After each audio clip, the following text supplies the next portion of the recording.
Casey, I'm a professional mixed martial arts fighter. And right now what I'm about to do is issue a warning out to all other competitors. I don't want overs. I just expect them to happen. Fatty's gonna fatty is real. Oh, give me fucking truth, baby. Come on. Let's go. How have I been this successful in life? Welcome back, folks. Another edition of the MMA Analysis coming at you. Valentine's Day. Wouldn't rather be spending it anywhere than with you fellas and our lovely listeners, of course. We're all married. We've been married for varying degrees of time, but been with our significant others long enough that Valentine's Day doesn't mean anything. So, I wouldn't say anything. It doesn't mean nothing. It's just I'm smart and just do shit on like Friday. Well, we pushed ours to Friday because the wife she did a whole thing with her mother when she was a kid. I guess her mother had Valentine's Day with like them when they were kids, because then you go to school. Used to do the whole Valentine's thing at school. So her and her mom had a little thing. Now she wants to do that with the boy, like do little basket and just gifts and shit. So we moved that to Friday too. But yeah, I mean, when you're with somebody for 25 years, there's no more like rose petals down some steps or some shit. It's like, goddamn, my back's hurting. Can we smoke this hay and like chill out and watch some HBO or something? You know, I mean, that's about it. we did tennis. Wednesday is tennis nights. So, and then she's heading out to Sean's neck of the woods this weekend for a trip. Calgary, not Edmonton. The dirty part. The nicer version of my city. You're literally like gonna sit around in your underwear and get food stains all over your shirt and drink beer, right? It's gonna be glorious. Beautiful. Actually, she's not leaving until Sunday morning, so Saturday we'll do something. Geez. I think we're going to the farmer's market or something like that. So. Oh God, don't mention. But I like this. I actually white people shit. Very white people shit. But I actually like this place, St. Jacob's. It's like a very well-known market around here, so we'll enjoy that. But we had some stuff last weekend. Did we enjoy it? I don't know. I didn't watch it, so I didn't not enjoy it. So there's that. So +1 for me.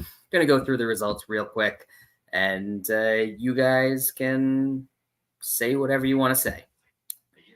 I don't even know who some of the prelims are. Not going to bother. Jack Hermansson derails Joe Hype Pfeiffer. Guys, he was like +200 going into this fight. Mm-hmm. Yeah, that was fun. Gotta stop doing all those interviews, bro. Like you don't get time to train enough and shit. If you're doing too many interviews, you got too many things going on, you don't know how to win a fight, you know. Yep. Yeah, that's fair. Changes your punching technique when you're doing too many interviews, bro. Well, he's changed it to maximize his punching power in that like game. You know, where they're measuring punch score. Yeah, that he has the record for. Yeah. So, but the thing with that is like you usually, you only need like one of those in a fight. You need multiple of those before you gas out. You know what I'm saying? Yeah. It's like not a good thing. Oh well. Anyway, that wouldn't surprise me. Like the line, not the fight. Co-main event: Dan Ige knocks out Andre Fili in the first round. That was kind of what we pointed to as the possible difference, and it was. They were even other than that. It was exactly what Brad pointed to as the possible difference. West, we didn't listen to Brad. I bet the over 2.5, and didn't you have some money on Fili? I took a dog ticket on Fili there. I just thought Ige was like getting a little long in the tooth, and Brad said, Fili's got a chance, but I don't like him in this spot because he gets knocked out in the most hilarious ways possible. And I'm like, that's a possibility, Brad. And it fucking happened. There goes. We didn't listen. Nope. You shouldn't listen to me in most cases, but with guys that have actually been around for a while and I've seen, every once in a while, I'll figure something out on them. Third fight on the card, the Ihor takes a unanimous decision. USADA being gone is crazy. The fight after that, Hobo Cup, the round 3 TKO over Brad Tavares. Michael Johnson, unanimous decision over Darius Flowers. I feel like I let you guys talk me out of that one, but alas, I'm the one that needs to take responsibility because I'm the one that hits bet. It's the button. button. At the end of the day. Yeah, that's all that matters. And capping off or kicking off the main card, Rodolfo Vieira makes me look like an idiot. I said round 2 or 3 sub, and he did it with 12 seconds left in round 1, like an asshole. Anything else on the main card there, guys? Hobocop's amazing. I love that dude. That's a guy you gotta watch fight because it's gonna be violent. He was obviously winning that fight.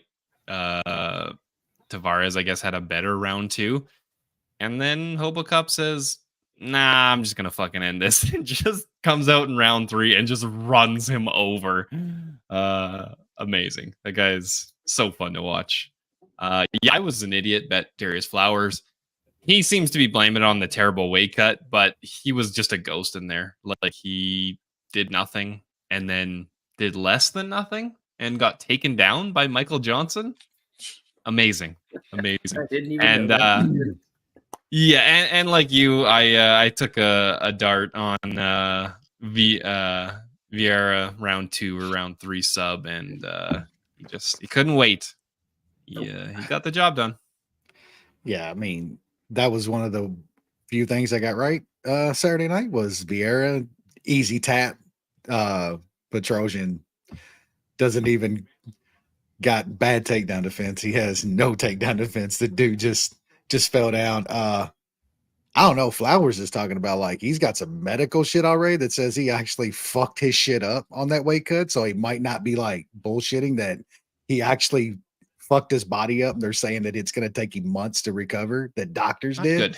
If that's true, then like, what are we doing, man? But still, Michael Johnson taking you down and shit. And Hobo Cop is one of the scariest dudes on the roster. I mean, any weight class. Imagine that dude walking towards you, bro. Like throwing those bungalows, like he started throwing on Tavares in the 3rd round. Just imagine that dude. That is a scary fucking man. Like, and I mean, like I talked on the show that like kind of how I didn't lean Tavares, but was like wary of laying the juice on Hobo, which I did anyway. Man, we thought he was a little chinny at times in the past. I know he'd been hurt. Tavares landed some bangers on him, man. Like not the greatest that he was getting landed on, but showed a hell of a chin while he was getting landed on. And Tavares isn't one of those dudes with the pillow hands where he lands bombs and it's just nothing happens. Tavares can hurt dudes, man. And Hobo walked through some, yeah, he walked through some fire, man. Yeah, and we talked about the Ige and yeah, man, Hermansson that was a wild line, but man, I don't know. And that it was all about that first round. I'll say this about Hermansson. We never really talked too much about it, but game plans. That man had a game plan and he fucking stuck to it, dude. Got out of that first and man, it worked. He was cruising. Great game plan, stuck to it. I don't know. I still think Fife does. Yeah, that's why he's like, even when he's a 2-1 dog in any fight, he's always got that chance, man. I still think Pfeiffer, however the fuck, might be. I think he might be decent though, man. He showed some stuff in that fight, man. He's got good striking, that cardio, man. He looks overblown to me. He's one of those dudes that looks way too top heavy. He's got those big shoulders and arms and shit, little bitty legs. That guy needs to work on his cardio for sure, but he might be decent, man. He'll smash shitty dudes. He'll knock those guys out, and then guys that are able to take what he throws in the first round and a half, are gonna have success, especially if they can grapple. But he's got big enough power that in its middleweight, So he's gonna kill some fools.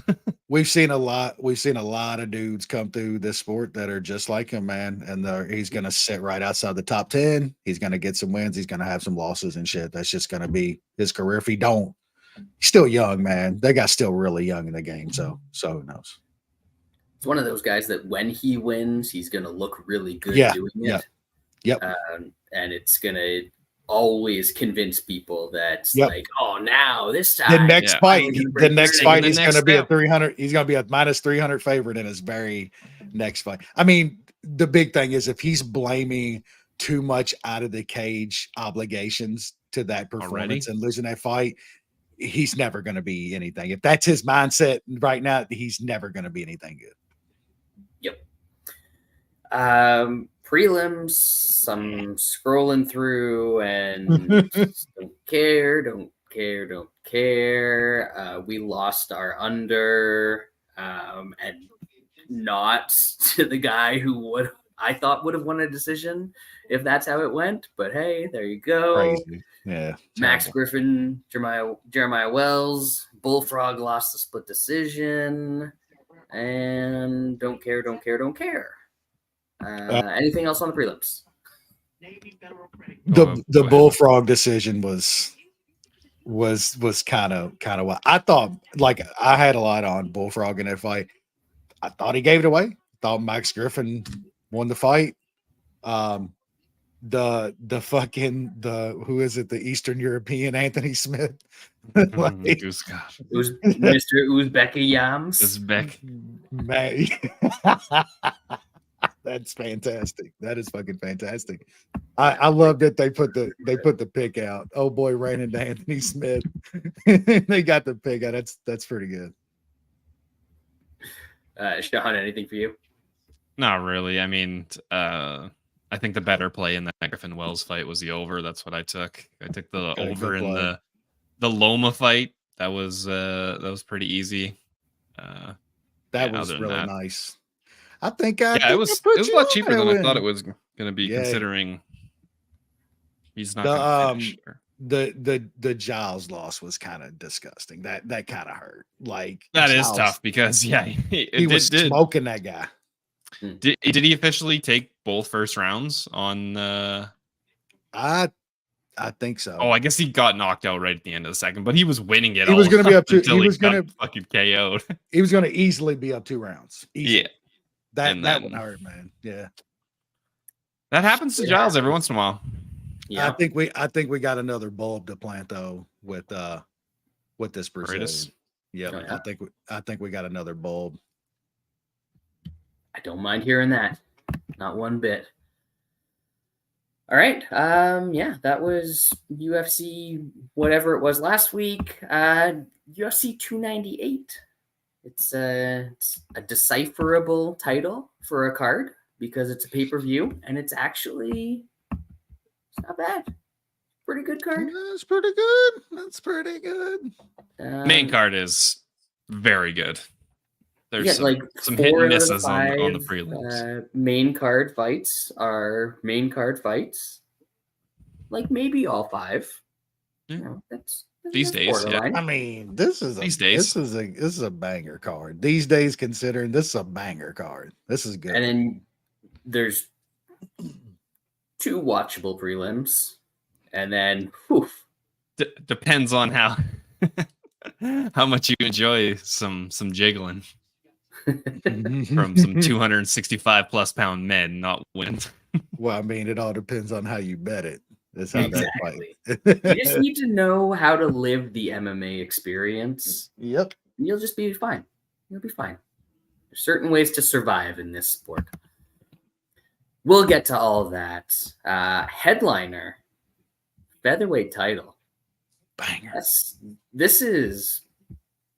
got to be like one of the top 5 fights that can be made in the sport right now. Yeah, it's one of the best you can make. Absolutely. Yep. Pretty damn good. So don't say that we're always negative. It's just MMA is usually negative. So we just call it like it is. And you get what we had here last week, which is the way. And for that. And... Yeah. It's amazing now that the fighters are speaking out and calling out the Apex. It's very nice that it's not just the fans shitting on it. It's amazing. I did see that clip from Hermansson. That's incredible. I love it. Did you see the numbers, the ESPN pay numbers with the new college football playoff? What they just paid for that? So they just paid them like almost $8 billion for the playoffs. So the first weekend of the two games, they're going to pay those teams as much money on that first weekend as what they pay the UFC for their entire year of all their cards. That's how much football is fucking king. It is insane, the difference. It is insane. And Bradley don't get it, but it is. It is insane, man. I don't get it. Speaking of which, the Super Bowl happened, which is weird. Mahomes is a dog. What are we doing? Well, I mean, it's not a bowl. Like, what's going on, guys? America, what's happening? At least the Grey Cup, Canadian football, it's actually a cup. Like, well, but you get the Lombardi Trophy for winning the Super Bowl. You know, like all our big football games are called bowls. We have all the bowl games for some reason. I don't know why that came about, but that's what I'm saying. They literally they give you like live Pop-Tart dudes for trophies on some of these bowl games now. Like dudes are pouring mayonnaise on their heads for. I mean, we're idiots down here, dude. We're not smart. America, baby. You know what's not smart was giving us Patrick fucking Mahomes as a dog 3 games in a row in the playoffs. That's what's not too smart. He's good at the football thing. He's not bad. He was not the MVP of that game. Harrison Butker was the MVP of that game. Just like, hey, I'm telling you, Joe Biden was literally asleep at 5 p.m. dreaming about how he was gonna, how that game was gonna go, bro. Are you sure? Man, he wasn't dreaming about chocolate chip cookies. That shit's so good. Did you watch Jon Stewart one day? Yeah. I went it was so good. That was so fucking good. People are so mad too. Like nice return. All these people on the left Johnny. are like so mad. It's like, how can you be talking about our nominee? Like he can talk about how old and fucking applesauce brain this guy is. Like he shouldn't be there. Like, yes, both dudes are old as shit. One's much worse. I mean, that's just the reality. One's much worse person. Chocolate chip cookies. I lost it. Literally lost it, bro. Amazing. Incredible. Football's done now, though. The people are sad. Well, the real sport's back. It's LAX season, baby. Like college LAX is back. Let's go. We're coming up on your bread and butter, dog. Playoffs in a couple months. It's getting to be a good year. I know you like the pro stuff where dude's sitting back there. It looks like he's in one of those attack dog suits where they let him sick the attack dogs on him. I know you like your pro shit, but your bread and butter is the college lacrosse. I know. It's not as fun to watch, but it's much easier to make money on, I think. Definitely.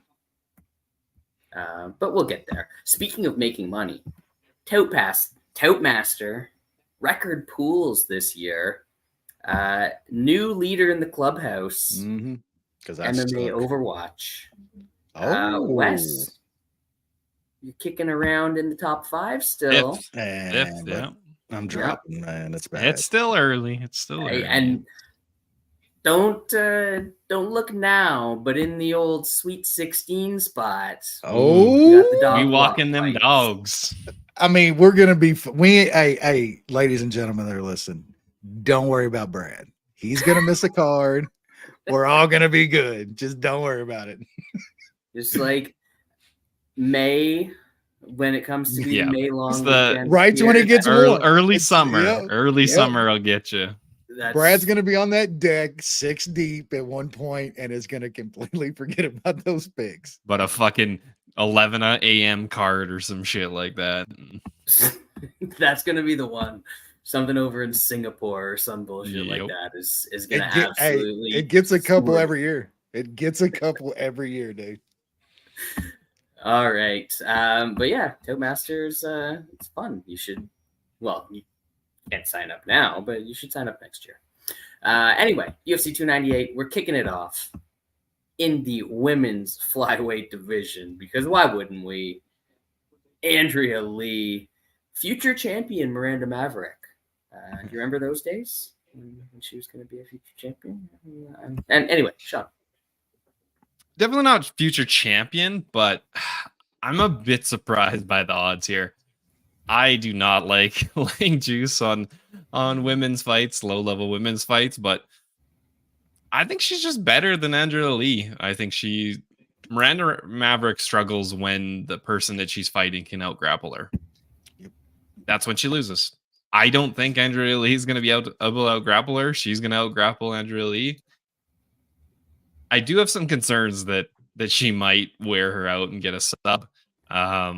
So that's kind of scaring me away from the decision. Maverick decision plus 110. I don't really want to start off complete degenerate, but I might have to parlay a low-level women's side at like minus 180. Wesley. Scary. Yeah, it is. I totally agree with Sean here. Andrea Lee is like 36, 37 years old now. Like she is old. Like Sean said, like Maverick's usually got problems with chicks that get a hold of her and try to grapple on her and stuff. Lee usually doesn't do that. She's more the kickboxer. I mean, I like Maverick here too, man. It's tough to lay it kind of juice. I do like the decision though. Maverick doesn't get a ton of people out there. Andrea Lee is usually pretty tough. The only time she really gets out there is it's almost like I think damage stoppages is when she gets taken out of fights. Like she gets beat up and she bleeds real bad and shit. So Maverick just doesn't bust people up like that. That I don't think that she's gonna put that kind of beating on Lee to where they're gonna stop the fight. So I kind of just like Maverick by decision here. It's plus money. That seems good to me. Even the money line at under 2-1, and I know it is a little juicy, but under 2-1, I just think at this point she's the better fighter, and she's like 10 years younger. I'm not sure exactly what those numbers are at this point in the UFC, but over like the past 4 or 5 years, like a 10-year age difference hits at like 75 or 80%. So just by the pure numbers, this might be a decent parlay piece. Women's juiced parlay piece. Scary. You fucking nerd. Just by the numbers. Well, I mean, just by the percentages, you should better. Like that 10-year age difference is like a big indicator now in the sport. That sounds like a Chicklets fucking stat. Yeah. Dropping on it would be a contender series Chicklet stat. It absolutely would. I should, but it would be the one on the whole show that hits. I should go hit. Hey, he's got to hit one piece of a parlay and lose all the rest. He gets picks now. That guy gets picks. Second half of contender series, you could absolutely tell. And I know he get. I mean, I think we all do. He literally pays for picks now. Didn't he post a picture of like them out at dinner? He posted a picture of the guy that he buys picks from now. He absolutely buys contender series picks. That dude started hitting everything. Literally 1 week it started, and that dude didn't lose a fight. And I know the guy he buys them from is actually decent at MMA betting, even though he's a dork. A fucking dork. Yeah, he's decent at it. And fucking Teeth absolutely started buying picks. It ended our fade. It ended a good time on Tuesday nights. Fucking the best time. The best time. That's not very nice, Steve. No. What are we talking about? Just got a haircut over the weekend, and I was, as I said earlier, just at tennis, sweating, all greasy. Oh man. Anyway, I didn't want to take this fight seriously at all, but you both make very good points about Maverick. She should probably be bet in this spot. Andrea Lee has 2 wins since before the pandemic. Cynthia Calvillo, who quit on her stool, and Shitty Shevchenko. So there we go. And the only time, to Wes's point, that Andrea Lee gets out of there is when Tony Kelly's nuding up in the bedroom. Out of there like a shot when that happens. And that's about it. So I see the decision hitting here. Welterweight, Val Woodburn taking on Oban Elliott. I feel like I've seen this Oban guy's name a lot because he's a Cage Warriors guy, but honestly, I don't know much about him. Sean, you? You don't need to know much about him because Val Cockburn is an absolute fraud. That dude got sacrificed on a day's notice to good old Bo Nickel when I guess nobody else had their up to date shots and blood work and all that shit. So he's terrible. I don't know much about old Oban, but I'm sure he's probably gonna win because he is not Val Cockburn. Wes? Yeah, this is one of those where we talk about a good card. You always got to get one of these. I mean, there's only one true Valentine, whatever the fuck, true in MMA. Bar fights in the Netherlands. This man should like change his name immediately. Like he doesn't deserve to even carry it. Yeah, I mean that was just hilarious what they did to him against Bo Nickel. Dude was claiming groin shot after and shit. I saw the select few Bo faders that night was like, oh, I hit him in the nuts. It's bullshit. I'm like, shut up, man. Like Bo wasn't gonna take his guy down and choke him dead. Yeah, I don't know much about this Oban Elliott dude. I'm sure I've seen him a couple times. I know he was on Contender Series. One of those dudes that got a split decision, majority decision, whatever, and got a contract. So who knows here, man? I guess I'll pick him. 3-1 fave. No way I can touch him. I don't even know about a prop or a total or anything in this, man. Just a total pass from me. Just based on the history of British prospects being like minus 300. He's gonna get dead, ain't he? I most certainly am not betting Oban Elliott. I don't know if I have the balls to bet old Valentine Cockburn, but we'll see. Maybe some over here. The Oban fella doesn't seem to be much of a finisher on the regional circuit or in his Contender Series fight. So maybe that's got something, but honestly, I'll probably just pass. There's no reason to bet a fight like this. Welterweight division still. Josh Quinlan taking on Danny Barlow. Sean.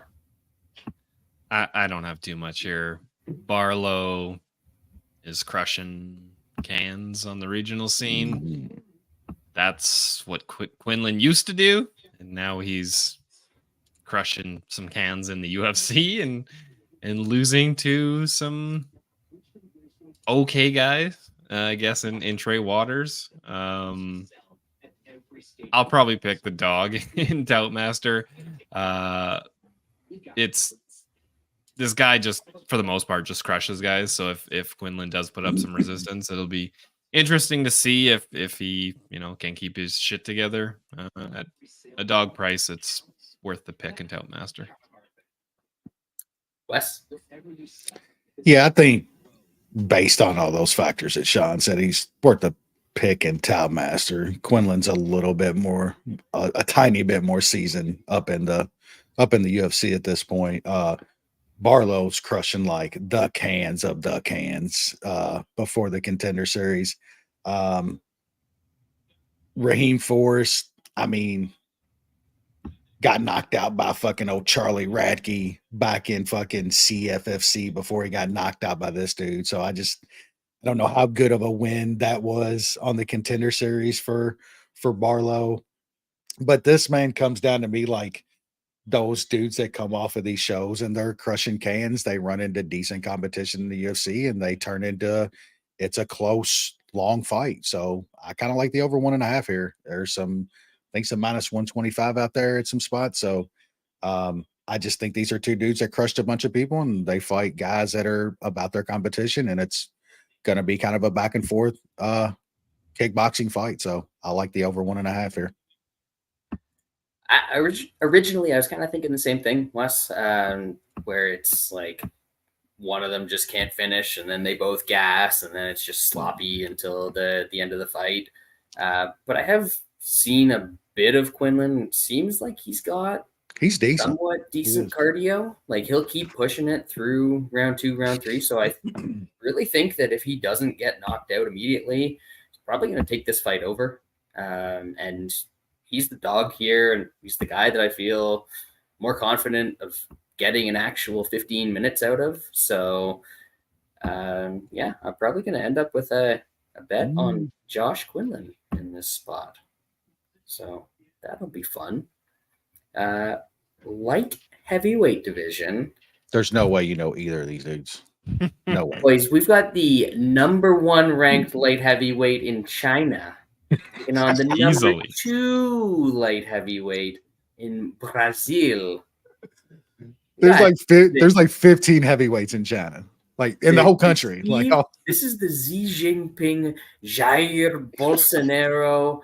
I volunteer as tribute showdown. All right, this is for like control of the all world. The marbles. Yeah, Sean, break it down. Oh man, I don't have anything. Zhang got finished by that fraud Ukrainian guy that had like a 15-8 record and then 15-10 and now it's a 15-14 record. That's that guy who got absolutely annihilated by Alonzo Menifield. Beat this guy, knocked him out.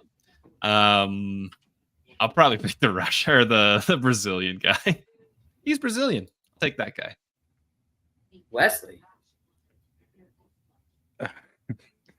You absolutely take the Brazilian guy here, even though like who knows about this fucking guy. Like fight ends in round 1 is like minus 190 here and shit. Oh my god.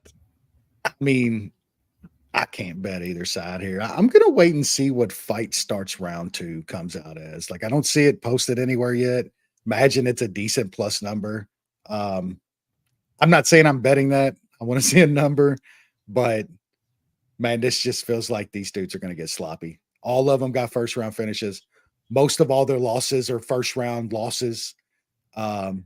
These dudes usually get in and get out one way or the other, but I don't know. This feels like one of those that gets sloppy. It's like under fatty's fatty, you know, the 205 fatty. So we'll see. I'm picking the Brazilian though. There's no way you pick a heavyweight Chinaman in this spot, right? Hopefully, Xi don't have Hong Kong on the line here. You know, winner gets Hong Kong in the squabble, but yeah, Brazilian for me, no bet. He's even fighting out of the Xi and Zhang gym, so you never know. But one thing we do know, in the new USADA landscape or non-USADA landscape, you know a Brazilian is showing up ready to go. That dude is geared up. So gotta go Brazilian here. And Wes, you were right. I have zero idea who either of those guys is, nor do I care. And maybe just watch for like the hilarity factor, but we'll see. We'll see. Next guy I've heard of a little bit, one of them. So we're moving in the right direction. Rinya Nakamura. He's a wrestling guy, but he also punch hard. So maybe good. Against Carlos Vera. Sean? Nakamura seems pretty good. Probably going to get a bunch of takedowns here. Fight probably goes over. Nakamura couldn't get Garcia out of there. Probably doesn't get Vera out of there super quick. But he's gonna win this fight, I think, fairly easily, but that's a big number. Wesley. Yeah, Nakamura, I was pretty impressed by him. I think he might be the goods. I am one of the morons that did watch Overa on the last season of Tough, and he is pretty fucking bad. I will say he is like a 36-year-old kind of jujitsu guy, though, that is very, very tough, is not going to quit. He's going to stay in the fight. I think Nakamura is going to get a ton of takedowns here. I just think it's going to be a lot of takedown and a lot of control. Vera's going to scramble and shit. Nakamura's just going to control him, land some a little bit of ground and pound, and I think we're going to see a little bit of time in this fight. Most times when I see guys that are minus 1,200 and I like them to win a fight, I'm looking at playing them inside the distance, because sometimes you can get some wildly different prices on a dude inside the distance. It's like a minus 1,200 favorite. This just isn't one of those, man. That's just not how Nakamura fights. I know he was landing some big stuff on his road to UFC fights, and was getting those are literal bums that he was not, like literal bums he was knocking out. And I just think Vera's a little bit tougher than that from what I've seen. I mean, he's got fights in Fury FC and stuff. Not great competition, but way better than Road FC competition. We'll just put it like that. So, with all that said, I like the over 1.5 here. There's some minus 125, 126 out there. I just think Vera's going to survive a little bit with Nakamura here. Nakamura's just it's not how he gets guys out of there, and Vera's decent scrambling on the mat. So I like the over. Yeah, that makes a lot of sense. Other than his first ever MMA fight, the only time he's been finished was against Levi Moles, who is wild at this point. No, that guy's actually pretty good. He's been LFA forever, and legacy, and he's got wins over good names over his career down there. He's a guy that should probably be actually in the UFC at this level now. Yeah, definitely. Yeah. So that's good. I kind of makes sense what you're saying. I'm thinking Nakamura by decision, probably. What's that priced at? That's got to be crazy. Plus right? 225. That's not too bad. I mean, you're getting a minus 1,200 favorite at plus 225. So we'll see. We'll see. That might be the angle we take in that one. Definitely will have something in the t-shirt in the pool division. Marcos Rogerio Decision Lima taking on Justin Fatboy Tafa. Sean, break it down. Oh, Fat Man. Sorry. Justin Fat Man Tafa. Fat Man. Yeah, get it right. Yeah, like I don't. For a side, I kind of like De Lima in this. After getting knocked out by Derek Lewis, which I think most of us cashed on, I think he's going to be a little smarter when it comes to decisions that he makes in there. Justin Tafa is still that guy that lost to Jared Van Der Bred. He's the same guy that lost to Carlos Felipe. I don't really think he's grown at all. I think he's just the same dude. And I think De Lima is going to grind on this dude, wear him out. It's going to get sloppy. And then I think De Lima just takes over and might get a finish, early in the third or something like that. I'm going to be playing the over 1.5. Bet365 also has a same game parlay boost of De Lima and over 1.5. I kind of like that at plus 320 or plus 300. I think that's a decent angle because I think if it goes longer, De Lima is going to win this fight.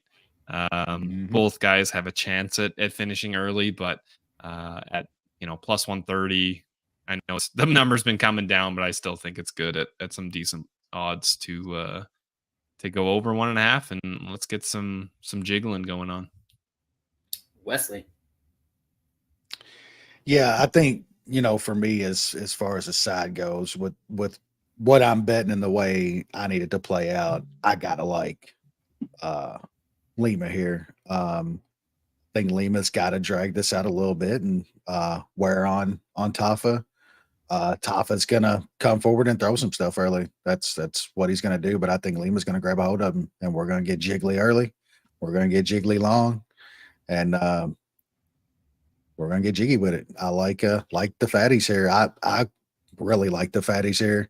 If Tafa doesn't starch Lima early, I mean, we could see 15. Like it could get really long here. I think that that Lima and over 1.5 same game parlay is pretty nice. I like that. We'll probably take a little of that. But I'm pretty big on the over 1.5 here. I got plus 162 at the PPH a couple days ago, and can tell that we're going to have some insane CLV. Bo is probably getting hard right now, just knowing how much CLV we're gonna get on this fatties. I can picture it already. And I would, if you're playing that, I would probably go ahead and grab it because it seems like people are really liking that bet far and wide because it's gone down, what, about 30 cents now in the past day and a half. So yeah, over for me. I like Lima, as I said. Yeah, normally the concern that I have with betting fatties is that the guy who doesn't get the knockout is going to just completely gas and die and quit. But Tafa usually loses decisions. Yep, He'll stay in there. Polynesian skull. Yeah, you know, he can take a little bit of a beating. So as long as De Lima doesn't try and do any of that tricky jiu-jitsu shit, then he'll probably be all right. And this is, I think, gonna cruise over. There is still 1 plus 150 out there. I will let you find it because I want to wait until that particular account drops a couple more boosts before it moves too much. But definitely fatties in this one. Honestly, there's De Lima by decision at plus 650 at DraftKings as well. I'm going to take that. I think there's probably a little bit more credit that he's getting for like finishing Andrei Arlovski than he really should at this point. So yeah, fatties and De Lima by decision. It's going to be beautiful. And Sean, what line are we using for this? For the people? we got to announce it. I know. That's what I'm getting at. Let's go with I guess 130. Yeah, it's kind of widely, ain't it? It's widely available. Let's see. Here's the thing. We're taking basically the cheapest price. I would say 135. 135 is probably closer because there's some 45, some 35, 33. Yeah, we'll figure it out. Fatty's gonna fatty. Of course. De Lima Tafa over 1.5 is the consensus bet of the week. Couldn't be more on brand. That means it can't miss. We got one already this year. That's right. We've already hit Then we've lost 2 straight. No, I mean a consensus fatty. We've already hit a yeah. consensus fatty this year. Yep. When we get them these days, we got to bet them. Yep. It's just they don't happen like they used to. So they're giving us a 1.5 at like serious plus money. Like, yeah, it's autos. Those are autos at this point. It's rare, man. Absolutely. All right, final prelim, women's strawweight division. Amanda Lemo, Mackenzie Divorce Dern. New mythical fighter just dropped. Divorced Mackenzie Dern. Right up there with motivated BJ and C-level Kane. This man's on a roll tonight. Anyway, Sean, that worked out for her last time, right? 100%. It was an amazing performance. Beating of a life put in against Jessica Andrade. Yeah, that was a rough watch. her just getting roasted by the commentators of how terrible she looked and how she really hasn't done much to improve her striking or defense or anything like that. I hate betting small favorites. It makes it even worse that it's a women's fight, but I kind of like Amanda Lemos. Dern's got a couple takedowns in recent fights. Before that, she was historically bad at getting takedowns. Lemos, she got absolutely wrestled to death by Zhang. That's not a bad thing. Yeah, Zhang is legit. I don't think Mackenzie Dern is anywhere near that. So I think Lemos is gonna kind of just box her face off. I really don't want to bet it, but I might. Sadly, does it make it even worse that it's the second small favorite in women's MMA that you're considering on this card? Yep, not a fan. So I'm gonna try my darndest not to bet it, but I like Lemos. Sean, you don't like that, but guess what? That has not worked for a year now. So maybe you should I got to start betting a bunch of small faves and just flip it. I don't have much to add. I pretty much all of what Sean said. If Mackenzie Dern can't get consistent takedowns on Lemos, I think she's gonna get her face boxed up. We've seen that striking. It is fucking bad. I don't think Lemos is like a great striker or anything, but I just can't see Dern getting consistent takedowns here. And man, coming off that beating last time, who knows? The divorce life just might not be good for old Mackenzie. Well, having your boyfriend as your coach instead of Jason Perillo is always a great choice. When you can do that. Yeah, I mean, even though I think Perillo's time is starting to kind of pass him by a little bit, I think, but it's way different than, oh, well, I mean, how is it? Oh, well, that's settled. I'm betting Lemos at this point. If Dern's on the Andrew Tate train at this fucking point, then she's a fucking moron. She's dumber than I thought. We'll probably bet Lemos now at this point. Yeah, she's the pick for sure. I don't think Dern's got the takedowns to consistently get her down and work. What's Lemos' decision, Sean?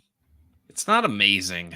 I think I saw that it was plus 120 yet. Yeah. No. There's some plus 350 at there. 275, 350 at Camby books. If you're allowed to bet there anymore. Yeah, so that's not terrible. There's a plus 350 at DraftKings. Yeah. Oh yeah. I'll take a little bit of that. Yeah. That's Dern can take an ass whooping. Take a beating. Andrade fucking threw the hammer at her, dropped her 4 times, and they finally Mercia stopped it. But it took a lot. I don't think Lemos is going to throw as much as Andrade. Lemos could fight Dern for 5 rounds and not put the damage on her that Andrade did in 2. So yeah, I don't hate that decision prop at all. Did it open at plus 120? Plus 185. Wow. Interesting. It's gotten bet the what? So Lemos by decision is 420 at FanDuel. Hold up, I didn't see the FanDuel lineup. There's one of those FanDuel outliers. I'm telling you, you gotta absolutely hammering Lemos inside. Lemos inside opened it at a line at plus 235 and now it's plus 120. So that is why the decision prop has skyrocketed. Yeah. Do they think Dern's half dead? What? I guess so. What? She's been finished once by the best female imitation of John Lineker that you're ever going to see. And took an absolute beating from her to do it in the process. I mean, plus 420. Ain't going to sub her, so what the fuck? I didn't think I was going to have anything on this fight, but... Well, there we go. I'm going to have to bet that. I didn't think I was going to have anything on this fight, but yep, we'll do that. Bro. Okay. Holy shit. Main card. middleweight division. All the rest of this stuff, it's either good or going to be entertaining. So good for us. Fluffy Hernandez, Roman Copy Pop. Sean, what we got? I've faded Kopylov a bunch during his last little win streak here. The guys he was fighting just are not good enough to test him. Fluffy is going to test a lot about what Kopylov is and if he's somehow turned it around since getting choked out by Carl Roberson. Because Fluffy is gonna shoot and shoot and shoot and wrestle and tire your ass out and then probably choke you out. And I think that's what's gonna happen. I'm not a believer in Kopylov's takedown defense. His striking looks awesome, but this is a true grappler he's finally facing, and I think his ground game's going to get exposed again. Fluffy's fucking good. He's got a gas tank. He's got takedowns. He's got jiu-jitsu. So I like Fluffy. I'm going to put him in a parlay. I don't think I'm going to mess around with any props. I was listening. I was going through. FanDuel gave me a whole bunch of like Super Bowl bonus bets for betting the Chiefs live at halftime and stuff like that. Thanks. Appreciate it. Thanks. Thanks. Didn't have to twist my arm or anything, but you know. So I was just going and putting those all on Lemos by decision because that's a silly one. But yes, Wesley, what do we got? Yeah, I kind of like Fluffy in this spot too. I highly underrated this dude coming in. Definitely after the Holland loss was on, Vieira, of course, against him. That was kind of the start of, the legend of Rodolfo, though, the Fluffy fight. But Fluffy, man, after that point, I don't know. I was still underrating him. Like, the into the burial fight. I think I bet against him on Edmund like a fucking moron. He's proven himself now, man. Like Sean said, like the gas tank's incredible. You know what you're gonna get out of him. He's gonna push the pace. He's gonna try to get takedowns. Most of the time, he's gonna get them. When this hits the mat, it's not good for you. The dude's jiu-jitsu is insane. I do think Kopylov is pretty tough, though. It's going to be a tough out. I don't think the takedowns are going to come like necessarily easily. He's going to probably get them eventually, but I don't necessarily think they're going to come, very easy. I think he's going to make Fluffy work a little bit. Anytime this is on the feet, though, Kopylov is like in it. Like Kopylov can throw, man. He's got really good striking. He's got a little bit of power. So as long as this is on the feet, man, Kopylov can put some work on Fluffy. But ultimately, I think Fluffy gets those takedowns. I don't want to lay that kind of price here. Probably wins more times than not. That's just it's a little juicy for me. I kind of like an over 1.5 here. I know it's a little juiced at this point. Good parlay piece, but it seems like the line's coming down a tiny bit. It's down to -145 in one spot, -155 at a couple others. Gonna watch it if that keeps coming down. I like an over 1.5. I think this goes a tiny bit of time. I think Kopylov makes Fluffy work for those takedowns just a little bit and can last the first round here, get this into the second. And I think that over 1.5 is probably good. So Fluffy's a pick. Going to look to bet the over 1.5 some way or another. Yeah, I agree here. I think it's going to be Fluffy. Most likely it's not going to be all that easy. Although honestly, Duraev was having a lot of success grappling against Kopylov, and I think Fluffy's a way better grappler than him. It's just that fraud couldn't keep it up and gassed and almost ended up blowing that fight as a minus whatever ridiculous favorite. I don't think that's going to happen with Fluffy. And Kopylov in his recent fights has a whole bunch of round 2, round 3 kind of stoppages. Yeah. That'll happen against guys that don't make you work, but I don't see him having enough to pull back in this one with the pace that Fluffy's going to put on him. So if Kopylov doesn't land something perfect early, he's going to just get ground. He's going to get dragged to hell with Fluffy. It's going to be awesome. But yeah, it's hard to bet props here. So I might I don't think I've done a parlay, like a money line parlay all year. Might have to do something with Fluffy here. We'll see. Fluffy and Miranda Maverick. That's probably what Sean has. My goodness. We'll see. Get you plus money, though. Bantamweight division. Former double champ, triple champ, a million champs, Henry Cejudo, all the champs, taking on the snooze machine, Merab Dvalishvili. This is kind of a fascinating fight, which is hilarious for the snooze machine. Sean. I like the snooze machine here. Cejudo, he did what he did. He, was double champ. He, crushed some old dudes and then said, pay me money or I'm retiring. And he basically retired because UFC ain't paying him. Comes back, gets a title shot.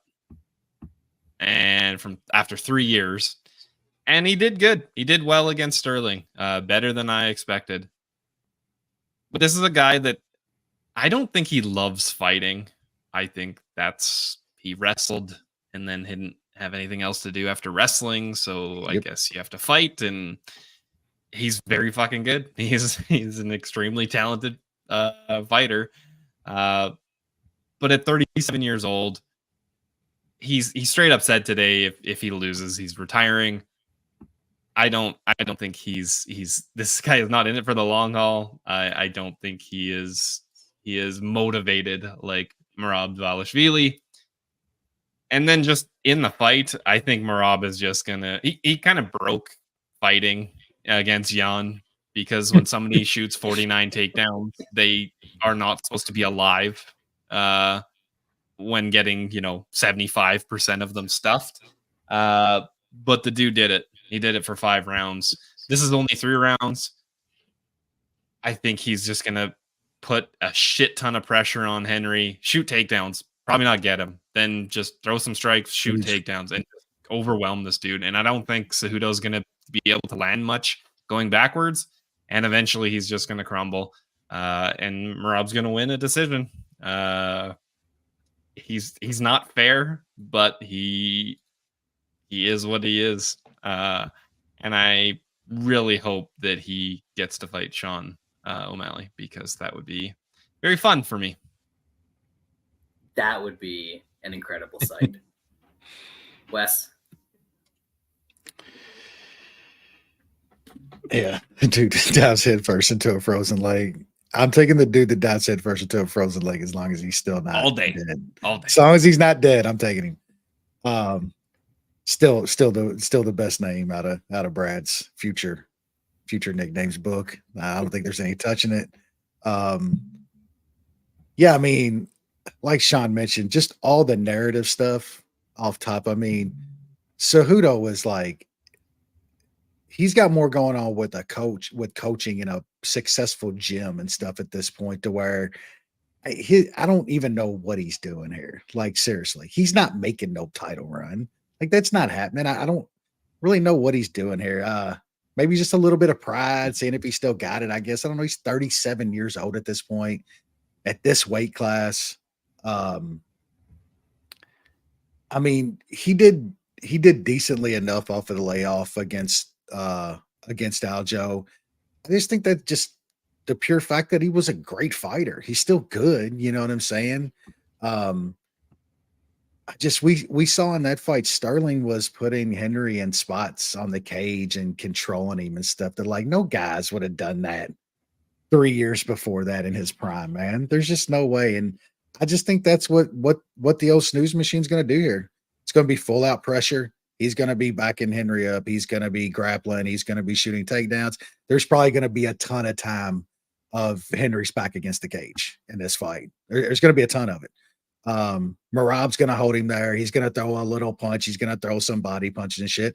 He's going to win a very boring decision, I think. We're going to get back to a prime snooze machine in this fight just because Henry's so good. Like, he's not going to be taken down 10 times by Merab, but he's going to fucking get shot on 50 times. Like, it's going to happen again. Just think Merab's going to win a fight like that. That's very, very boring. We're going to be shitting on him again because he's so boring in this fight. It's mainly going to be because Henry is still a good fighter. He's not great anymore. I think Merab's great. He's great at what he does. It's not exciting.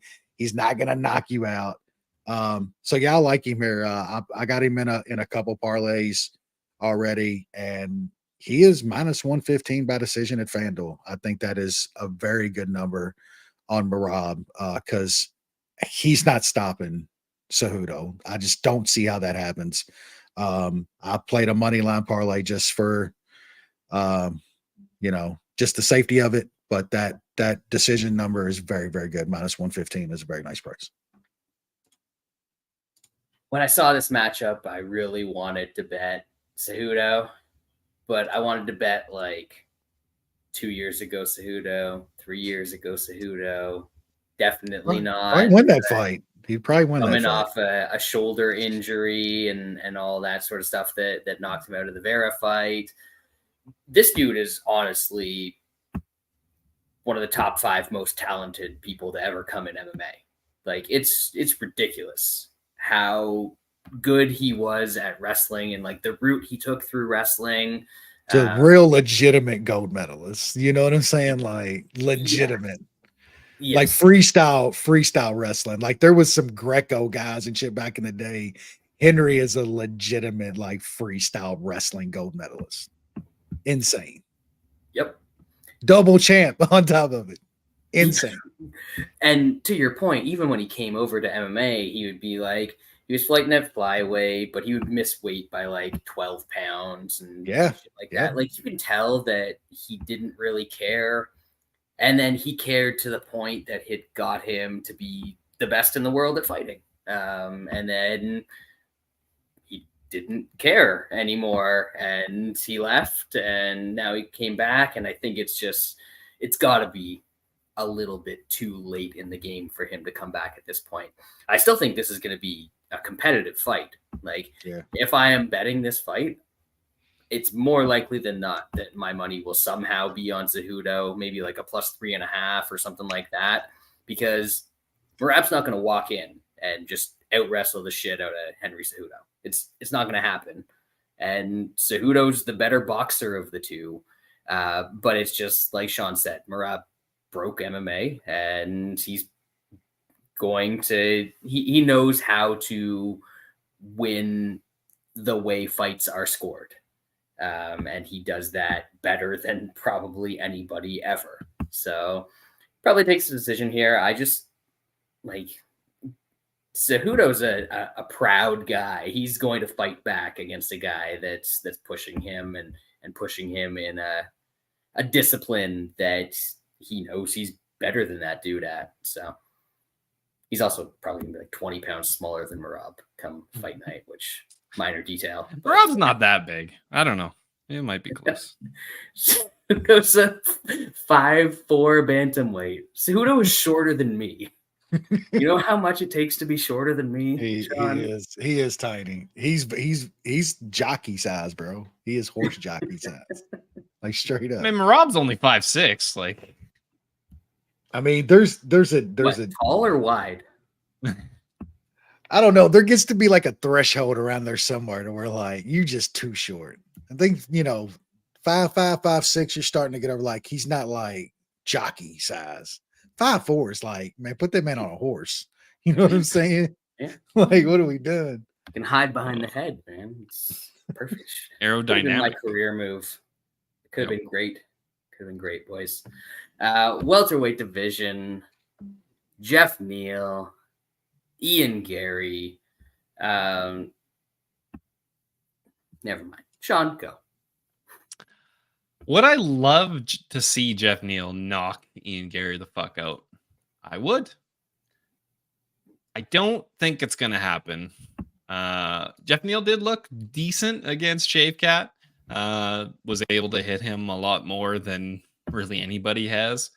I think Ian Gary is going to strike at distance. It's obviously going to be the big cage, and he's just going to be fine with kind of jabbing and going and keeping Neal off of him. I'm looking to bet Gary and over 1.5 same game parlay. It's like minus 105 at Bet365.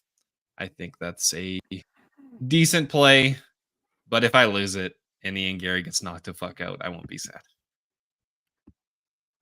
Wes?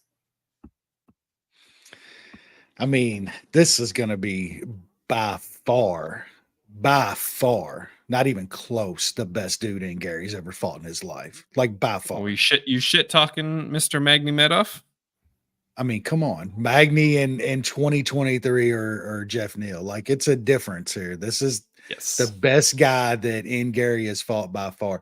He fought the Insulin Kid, Darian Weeks, Gabe Green, Song, Daniel Rodriguez, and Neil Magny. And now he's fucking over a 2-1 favorite over a dude that was top 5, 6, 7 fighting top fucking 5 guys. Like, I mean, at this point, I have to take 2-1 on Neil here. Like, if in Gary's that dude and he pieces fucking Neil up for 15 minutes, then so be it. Jeff Neal's coming in throwing hammers. I hope that chin is better than when the Insulin Kid hit him, because Jeff Neal hits way harder than that guy, and Jeff Neal's gonna be fucking landing way more punches than I think the Insulin Kid did. So I'm gonna take some Jeff Neal here. I might sprinkle some Jeff Neal KO. I'm not sure what that was. It is plus 350 at the old DraftKings. So maybe won a little more than that, but I'm fine with the 2-1 on Jeff Neal. And if Gary's that guy, then he's that guy. But I don't think the old cuck man is that guy. Pretty much everything Wes said. It's too much. I think Gary is the slicker guy, but like, I'm not sold, and I'm also at this point just pot committed to. We're in. The chips are in, bro. if I'm gonna play Neil Magny against you at whatever Magny's odds were last fight, 350 or something like that. Yeah, I'm gonna play Jeff Neal at plus 200. It's just how it works. So gonna have a little bet on Jeff Neal. Nothing crazy, maybe just like a unit or something like that. But I think I'm just gonna stick with moneyline because I could see knockout, I could see a decision. It'd be a great win for Gary. Like, say what you want about Jeff Neal, it's gonna be a tough out. And if he beats Grant Neal, that's a legitimate win, and he'll have some respect from me if he beats this guy. Yeah, I mean, at that point, if he beats Jeff Neal, he's almost closing in on a top 5 spot. He's not quite there, but good for you. It's more than I thought he had in him when he first came around. So, Steve says he won every bet on Ian Gary fights, and he's not touching this one. Well, I will win in your absence, Steve. Appreciate you sitting this one out. So, co-main event, back to the middleweight division. Robert Whittaker, former champion, taking on my boy, Paulo Borracha Costa. Little drunk, baby. Little drunk. He's back. Sean. Day one, little drunk. Day one, little drunk. Brad was there, baby. I've faded Whitaker every fight after he got knocked out by Izzy, except when he fought Duplessis. And I bet him. And look what happened. Lost and now I'm going to bet against him again, and I'm going to lose money. Who knows if this fight's even going to happen? I think you never know with Paulo Costa if fights are going to happen. Who knows if he shows up and he's like, oh, no, this is a light heavyweight fight. And Whitaker's like, nah. You never know. I do think Whitaker, he has taken a good amount of damage in his career. The wars against Yolo, get knocked out by Izzy, and then last time out, Duplessis smashing him out. Like he is taking some damage. And say what you will about Costa, but he throws hammers. I know it's kind of been a weird run since the embarrassing Izzy fight. But if he shows up and he's in shape, USADA ain't testing him. I think he's gonna throw some hammers and he's gonna catch Whitaker, and maybe I'll win back a sliver of the money that I've lost fading Robert Whitaker. So I'll probably take a bid on Costa straight up and Costa by KO. I think it was like plus 300 or something like that, plus 400. Inside isn't too far off a KO, I don't think. I don't think he's getting a sub. So it's like, I think, isn't it really close? No, it's like $1. You can get KO for like plus 400. Inside, yeah, like plus 400. That sounds good to me. Wesley. Yeah, I bet Rob against DDP and was on him pretty fucking heavy in that fight. That was a bad loss. Like, I still wasn't completely sold on DDP coming out of that because I think that fight was like a career kind of defining fight for Whitaker. He looked old. He looked old in that fight. He looked slow, wasn't taking punches good at all. That just looked like one of those career moments for Robert Whitaker. I don't think he's ever the same. Like, and I don't think it's that fight that changed him. I just think everything leading up to that one, coming out of that fight, it's just that's a different guy now. Man, could you imagine what Paulo Costa is going to look like now? No, seriously. Like, are we serious? Like, that dude's openly pretty much like, I'll do that shit. You know what I'm saying? Like, he hints on that shit. Like, he's like, I'll fucking juice up. That dude's going to be just, forget like the muscles. He's got the muscles. That dude's going to have, like, he's doing the fucking good shit. That dude's going to have the cardio. He's going to throw bungalows for 10 minutes here. I think he gets Whitaker out of there, man. Like, as good as Robert Whitaker's been, man, he's just not the same guy. And the main thing is he didn't take punches well from DDP. Like, DDP doesn't like hit, like, he ain't got like one punch power. Flat yeah, guys, he's got like combo power, and he was like everything hurt Whitaker in that fight. So I like Costa here too, man. I like Costa by KO. That 4-1 number is kind of wild. Yeah, I'm gonna take a bet on Paulo Costa here. Hopefully he shows up.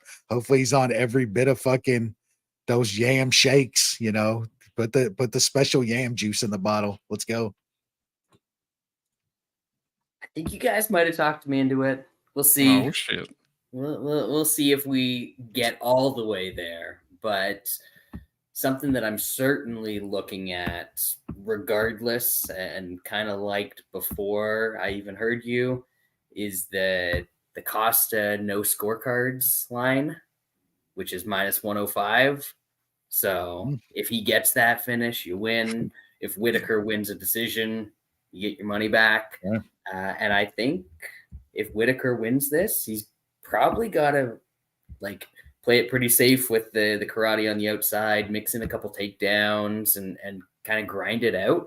I don't think that he's just going to blow a mountain yammed Paulo Costa out of the water here. So might get all the way there, as I said, but I'm definitely going to take a little bit on that no cards line. That's I think that one's over at Mason Book right now, but around even money for him to get a finish in this fight when I think that is probably his way.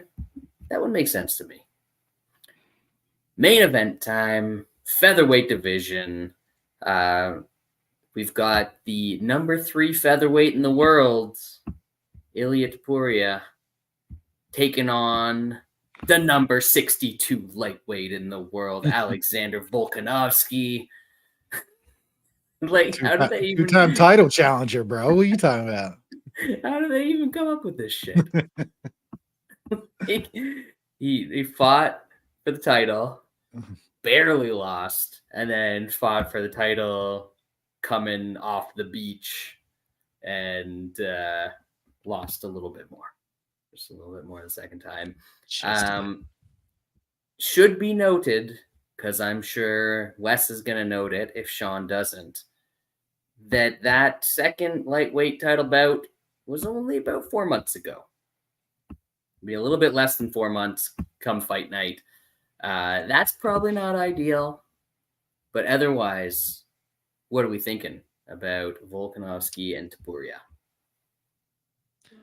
I'm gonna look very dumb if Volk comes out and just styles on Topuria. Betting against kind of an all-time great, probably one of the best, or if not the best featherweight ever. I'm taking Topuria. I got him at plus 115. I got 3 units on him.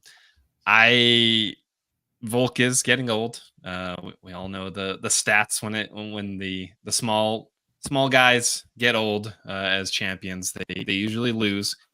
That, like you said, that knockout loss that was very bad was not that long ago. And Topuria throws hammers. Volk hasn't really fought a guy like Topuria in a very long time. A guy that can grapple, but also has pretty damn heavy hands. And Volk can be hit a bit, and the chin is a bit chinny at times. And getting knocked the fuck out by mac and cheese is definitely not going to help that. Topuria has supreme confidence right now. Confidence is a hell of a thing because it can take you places like it took McGregor. It can also be extremely humbling if you lose very badly after saying some of the shit that he's saying. I think he's the real deal. I think this is going to be a great fight. I think Topuria is going to take it. Wesley. Yeah, what a great fight. I think Topuria is absolutely the real deal, but this is like, is it his time at this point? Is Volk done? Like that's what we're asking. Like, I mean, a lot of the narrative stuff was kind of pushing how I was thinking about this fight, like earlier in the week. Volk's age, just the age difference here, a 10-year gap is like very bad in current day UFC. Like guys that old going against that much younger of an opponent lose it in an insane clip in the past like 4 or 5 years. Especially at this weight class, it's even more heightened. Volk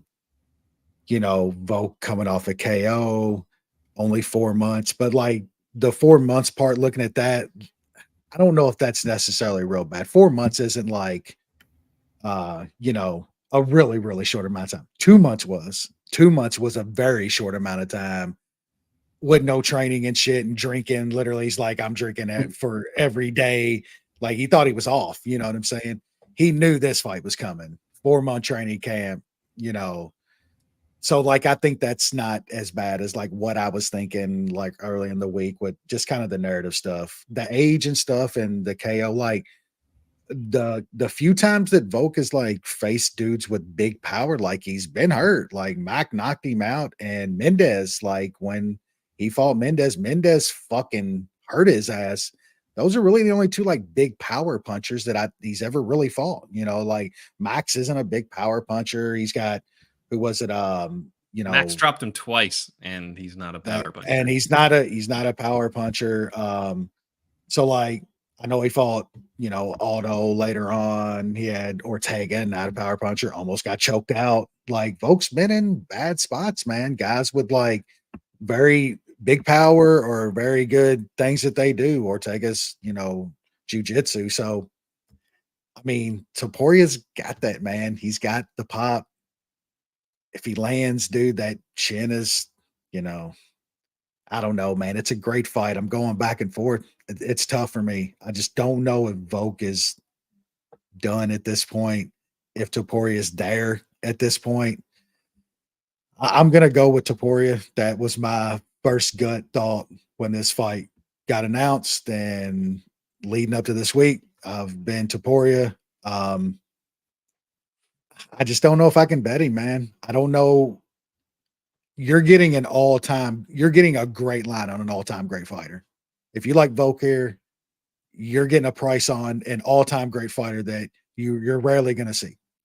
So it's kind of hard to pass up to, man. I'm picking Topuria right now. It could be different tomorrow. No bet as of right now. If I bet on this fight, it'll be on my regular spots. I put my bets. You'll know. I'm gonna pick Topuria right now, but fuck, man, this is a great fight. Yeah, it's tough for me. Topuria is definitely awesome. He's a very good fighter, but I feel like people misremember a lot of his fights. Been hurt too. People act. He got hurt against Jai Herbert. I mean, Volk can't like physically replicate any of the things that Herbert does. So I don't think he's going to get hurt in quite the same way in this fight if he does. But like, people act like Topuria was just murdering Bryce Mitchell for that entire fight. They had an entire round of striking that was extremely competitive. Like, Bryce Mitchell is still not a good striker. He had 15 minutes of the Emmett fight that was pretty competitive. And then he blew him up in the fourth and grappled the shit out of him in the fifth. Like, maybe if what we're saying is true and Volk's chin is gone and all of that stuff, Topuria can crack him and just absolutely clean him out in this fight. But we're getting Volk, the second best featherweight of all time, and it's closing in on even money against a guy whose wins to get to the title have been Jai Herbert, Bryce Mitchell, and Josh Emmett. Like, it's not like Topuria's really ran through the Holloways and the Yairs and the Ortegas of the division. Like, he's got a couple of good wins. He's looked good in those wins. He seems to have all of the skills. Emmett's a good win. That's a very good win. Yeah.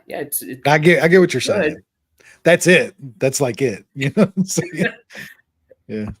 And we're getting Alexander Volkanovski at even money against him. It's crazy. Because he lost to the lightweight champion twice. Like, I realized the second time didn't look good. He's old though. There's some circumstances around it though. He's old.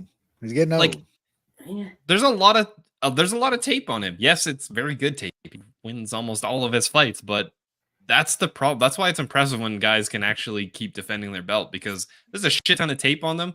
And when guys are actually good and can watch tape and actually, see holes in games and try to exploit them, it's something.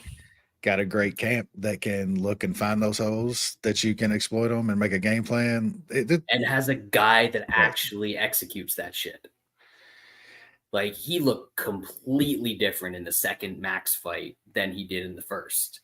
He found those holes and he was so much more dominant that time around. Like, obviously this is the second time these guys are fighting, but like, he makes adjustments. He knows how to read fighters. I don't see how this is basically a pick'em fight. So I'm going to be on Volk here. I've talked myself more into it as we've gone, but I'm still going to wait because it feels like the price is still coming down because people they're anxious to slobber all over those Georgian balls. If a plus mark goes next to Volkanovski, I will be forced to bet him. Period. Yep. I just don't know if you could pass up dog money on Volkanovski. This fight could go just anyway, man. It's so close. Yeah, I'm going to talk myself to both sides over the next fucking 3 days. Insane fight, man. Insane fight. Love it.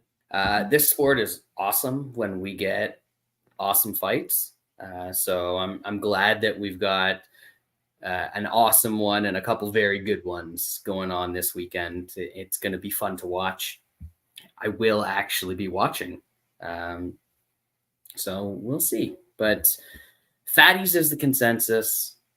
Looks like we're all over the place in the main event. Couple of dogs on the main card, maybe. We'll see. But had a blast breaking it down with you guys. We're gonna try and get out of here before the hour and a half mark. For us, under there for a card that we actually wanted to talk about. And I hear it. The producer's talking in my ear. Get out of here. I got a baby that I need to go attend to.